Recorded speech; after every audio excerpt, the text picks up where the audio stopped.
professor at Tshwane University of Technology. My qualifications are actually in technology.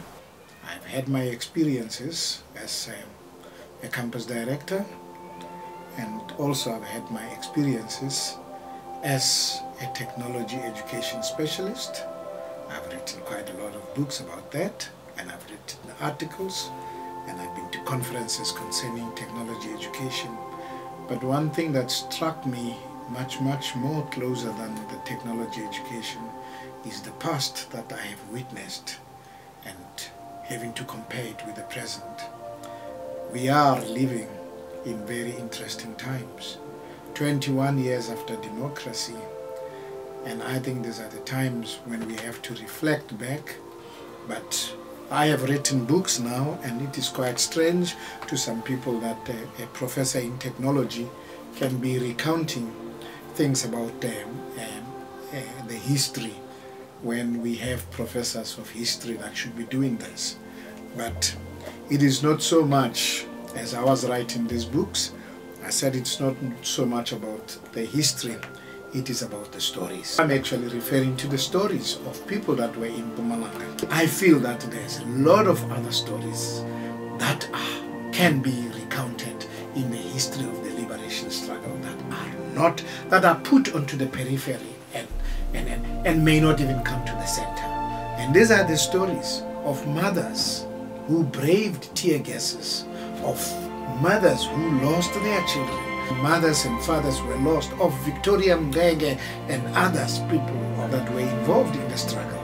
And those people must be captured within some form of compendium or collection for our children and children's children to know about. It would be very irresponsible of us as a generation and the generation of the liberation struggle to leave behind the freedom and democracy without the history of it.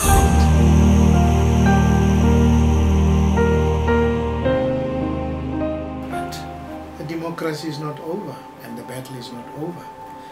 We still have another battle, and this is the battle that I am engaged in, to propagate and to educate those that come after me about what we have experienced as a people. It is very much unfortunate that most of the people recount stories in the 80s and very little of the 1960s, the 1970s that I could get. I'm still striving to get stories of what happened in the 1960s. I have been to museums, the museum in Gauteng, the museum in Pretoria. I have seen photos, but most of those photos are empty photos which do not speak unless you put the words. So I think with this, I was trying to put the words. These are the stories that I want you to critique and to give me feedback upon so that we can improve this.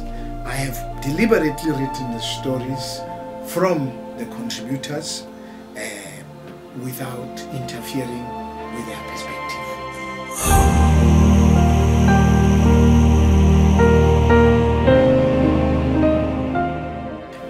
I have gone out to write a book with the youth, and this is all because I have discovered the trend that the youth were actually doing, that they were in art, they were in poetry, and I collected them. I said, if the youth have this skill, it is my duty to acknowledge and to recognize it within them and to make them be aware that they can actually expose this skill that they have. And together with them, we have written this poetry book. Some of the poems, because I've allowed the youth to go and experience and talk from the heart. And in some of this, they have actually demonstrated their political affinity and the wish that they can do what their fathers and their mothers have done in some of the poems. They're talking about Steve Biko, they're talking about the circumstances that we're living around, and I thought this is very, very relevant. Obviously, I don't expect a youth to be able to can write a whole book, but if a youth can write a poem that can be in a book, then the youth has actually climbed the first step of the ladder. And it is my humble contribution that I am doing. And if it may not be relevant today, surely one day it will be.